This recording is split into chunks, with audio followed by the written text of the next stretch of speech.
Michael, can I call you up because I want to have a little chat with you. I want to train myself in the arts of interviewing. I used to be a journalist and I couldn't crack that at all. So I thought, well, interviewing is a bit like journalism. So I thought, well, if it's a bit like journalism, I'll never crack it. So I never done it. So this is my experience as an interviewer, but I dare say you're well accustomed to being an interviewee, which are links to the media. I mean, the artist, the Michelangelo of the Radio Times, is this not so? Which is this distinctive artwork, which I've enjoyed so much for. You're supposed to talk all the time, aren't you? Don't let him get a word in edgeways, otherwise it'll go. No, it's my kind of off target. No, we've got to keep it to the straight and narrow. Look, why don't you say something? I like the way you're going with this. So I thought there were two of you. Really? Yeah. It's not because you resemble the other one. That's not the reason. It's because you're a fantastic musician and a fantastic painter and draftsman, and that's not fair. and also, you have a great sense of humour. I understand you used to work with a gentleman, wonderful, eccentric gentleman called Ivor Cutler. Yes. So tell us about this association. How did you come across him and him across you? Well, he wrote to me back in the 90s and asked if we could work together, basically. He wrote me a very nice letter saying how much he enjoyed my work, which was a very strange thing to receive from someone like him. And so we tried to work together on a couple of children's books. Mm-hmm. So I went to visit him in his flat in Tufnell Park, and we had some very eccentric days out. He'd play the harmonium for me in his flat, and then we used to walk around the National Portrait Gallery telling stories about the different old faces that we saw on the walls. And he came up with some great stories, and we took them around to various publishers, and nobody took them up, so it was terrible. But it was wonderful to work with him, spend time with him. He always told me I was a poet, which was interesting because I've never seen myself as a poet. So we used to sit down at the table in his flat and we'd write poetry together. And my poetry was diabolical. But did you write every second line, kind of? No, he'd start writing his poetry and he'd ask me to write my poetry. So we just at the same time? Yes. Yeah. And because I'd never done it before, he thought it might be an interesting way to work. So and were you doing it very slowly, being used to it? And he was racing ahead? I raced ahead. Right. And he told me... on a sort of a current of ignorance? Yes. I'm familiar with this. Yeah. Yes. Well, I was very excited. I was sat with a great Ivor Cutler. I'm writing a poem with him, and we sat at the table, and I went like this. And after a while he said, "The table's shaking, I can't write." Because I was like this all the time. And did your illustrations and pictures, did they become more humorous after your association with him?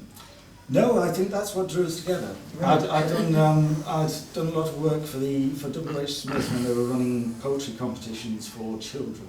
And I'd done posters and leaflets, and he'd seen all those kind of things, and he just felt there was a connection.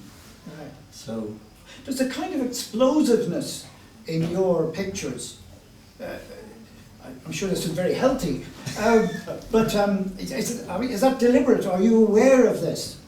There's a kind of exhilaration, but it looks kind of explosive. That was some sort of they project out from the middle. yes, I suppose I always want to have a kind of dynamism. Yeah. In the draftsmanship. So any kind of composition needs to have a kind of energy or some kind of movement in it. So you don't do still life. No, still. You do like jumping around, don't you? Yeah, jumping about the place. Yes. Yeah. And a sense of the absurd as well. That's what I love and love to bring it to my work. So.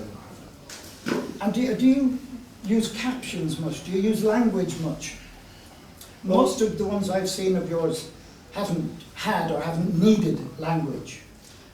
No, I suppose the pictures are a visual response to language and phrases, and so they're a kind of visual counterbalance to the words.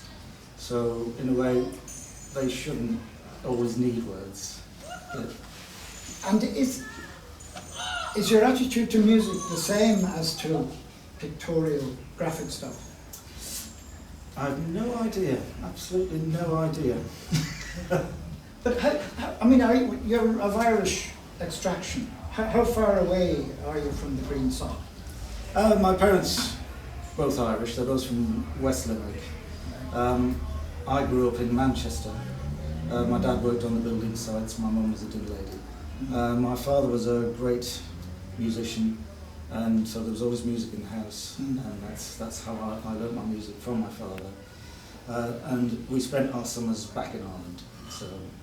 And did they force you to take part in feshes and flas and competitive stuff? No, my dad hated all that. Right. You didn't have to wear an orange wig and dance or anything. Well, I was taken once to one of the official type of classes, and my mum brought me in, and there were all these boys dancing in green dresses, and I said, I'm not doing it. I'm not dancing in a green dress. Those were not dresses.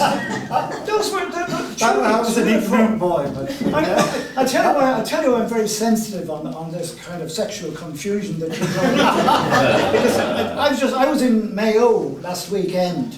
Right. Because they were naming a bridge after a couple of my granny's brothers. The trouble is that my granny's surname was Doris, and we were all there because we were related to the Dorises. So all these guys wandering around, and my two enormously fat brothers, Tweedledum and Tweedledee on either side of us, Doris, Doris, Doris, you know, it looked like a kind of transvestites the union. So I'm very sensitive about these things altogether, and you shouldn't really have brought it up. No, I'm very sorry about that. If I've been properly briefed, I'd have... But pictorially, where are you going to go now?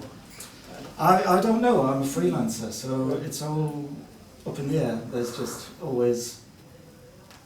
I never know where I'm going, basically. And are you fond of poetry yourself?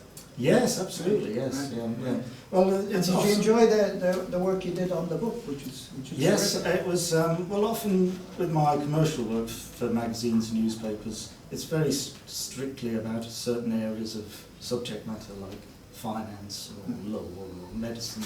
So this had a wildness to it, and an energy and a kind of imaginative kind of jumping out that was very fruitful for an illustrator, really. And the pikes you did, that seemed to be a different style of art to what you usually produce. The pikes for the 98 Rebellion, you did those, didn't you? Yes, yeah. But that's in a completely different style to your usual one. I think it was pared back. I think it's that sense of trying to create something antique as well, or ancient. Yes, and an interesting shape on the page. So I think that.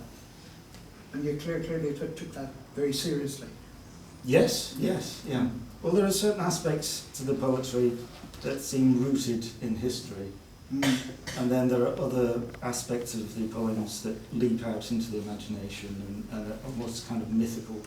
So I really enjoyed that combination of historical accuracy mixed in with imaginative wildness.